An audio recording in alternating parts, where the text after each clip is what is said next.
Ang Bucks sa first 10 games 2-8 record. After magpakita ni Thanasis kay Utol Giannis naging 11-3. Number 6 pa rin ngayon ang Bucks sa standing sa East. Papasok pa sila ng semifinals ng in-season tournament. Kung sino naman ang papasok sa pagitan ng Knicks at Hawks, sila yung makakalaban ng Bucks. Gusto na rin kasing manalo ni Giannis ng NBA Cup dahil baka mabigyan niya ng championship si Damian Lillard. Last year kinapos sila doon at gusto rin kasi ni Giannis makapunta ng Las Vegas. May average din si Giannis ngayong season na 32 points, 11 rebounds, 6 assists, 61% sa field at 17% nga lang sa 3-point area.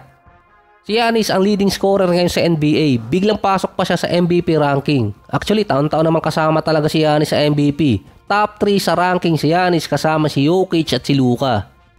Dati pinagtatawanan lang ni Damian Lillard si Thanasis kapag nagkakamali. Pero ngayon iba talaga yung impact niya. Base pa sa report, babalik si Thanasis sa NBA at sinabi niyang hindi pa siya retire. Iniintay lang niya di umano yung recovery niya sa Achilles injury. 7 buwan na rin kasi yun. Ayaw din ipaalam ni Thanasis kung hanggang kailan yung recovery niya. Confident din siya makakabalik ulit sa NBA ngayong season. 6-0 ang Bucks kapag andun sa sideline si Thanasis, unique way para manalo yung team. Kaya hindi rin nakakagulat na isign ulit siya pabalik ng Milwaukee. Merong until March 1 para sa buyout season. Merong pang until April para naman sa final roster. Nasa 15 players pa kasi ang Bucks na pwede silang gumawa ng minor trade or transaction para makapag-open ng isang spot. Yung ibang mga star player sa NBA, kailangan pa nila ng ibang superstar para lang makapag-champion or makapasok sa playoffs. Ang Milwaukee Bucks at si Giannis, kailangan lang nila sa Thanasis. Mukhang si Thanasis lang din ang makakapagbigay ng championship kay Damian Lillard, hindi ibang superstar. Bukod kay Thanasis, may bagong paborito ngayon din, si Grady Dick na pinagkakatuwaan ng iba. Tulad last year, yung jersey swap niya walang magawa doon ng NBA. Ngayon naman si Josh Hart, sinabi niya after ng game nila sa Raptors na si Bronson paulit-ulit niya sinasabi nung second half na siya ang magbabantay kay Grady Dick. Pero iba yung kapag English. Technically, kung walang Grady Dick na pangalan sa NBA, malamang na pagmulta si Josh Hart. Kasi nga, ang sagwa talaga I'll take Dick. Bagay na duo din si Bol Bol at si Grady Dick sa NBA. Sa batch ng 2023 draft, si Grady Dick yung may pinakamataas na inangat ang stats. Dati pa nga nasa 20 points per game to Sa ngayon naman, nasa almost 18 points, 3 rebounds, 2 assists, 41 and 34%.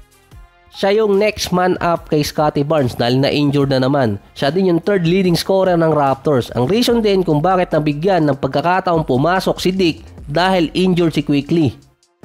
Sa dami din ng best game ni Grady Dick ngayong season, meron siyang 22 points or more. Meron pa siyang 3 games na 30 hanggang 32 points. Parang wala akong nakikitang jersey swap ngayon. Kung meron man, lagay nyo na lamang sa comment section. Kalimitan kasing gagawin yung kapag merong milestone na nagawa or merong ka-teammate yung isang player na nakakalaban niya yung team. Since last year, parang kumonte na yung jersey swap ngayon. Base pa sa podcast ni Rashad McCants at Gilbert Arenas, dahil sa ginawa ni na Anthony Black at Grady Dick nung nakaraang season, parang bantay sarado na ng NBA. Nangyari kasi yung swap nila sa national TV. Tinanggal pa ng Orlando Magic yung kanilang sockmate manager na nag-post ng jersey swap. Unintentionally kasing bastos yung pagkakalagay doon. Kahit yung mga TV station na nag-handle ng mga game, nakalaban yung Raptors, lalo na sa Miami Heat dati, i-assemble mo lang yung mga pangalan doon, nakasama si Kevin Love, mag-iiba na yung ibig sabihin. Kasalanan din ng mga fans naglagay pa sila ng checklist kung sino mga player ang kailangan magkaroon ng jersey swap kay Grady. Nakikinig yung mga... Kasalanan din ng mga fans naglagay sila ng checklist kung sino mga player ang kailangan magkaroon ng jersey swap kay Grady Dick. Nakikinig yung NBA sa mga fans, buti pa sila. Hindi naman officially binan yung jersey swap kasi nga isa yun sa mga tradition sa NBA, pero kapag si Grady yung gagawa parang bantay sarado.